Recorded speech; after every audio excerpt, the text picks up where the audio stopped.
Hello viewers, আসসালামু আলাইকুম। আজকে আপনাদেরকে দেখাবো আমাদের ছোট্ট ছাদ বাগান। ছোট ছোট টবের উপরে আমি ফুল গাছ রোপণ করছি। আমি বলেই মিথ্যা হবে, সেটা আমার ওয়াইফে রোপণ করছে। এবং এখানে হলুদ ফুল দেখা যাচ্ছে, যেটার গাছের নাম আমি জানি না। আপনারা যদি জানিয়ে থাকেন একটা কমেন্ট করে জানিয়ে দিন।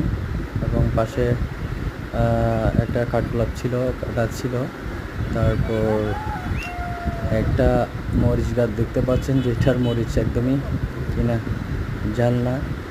এবং আরও কতগুলো ছোটো ছোটো টবের উপরে আমি মরিচ গাছ রোপণ করিয়েছি আমার ওয়াইফের মাধ্যমে।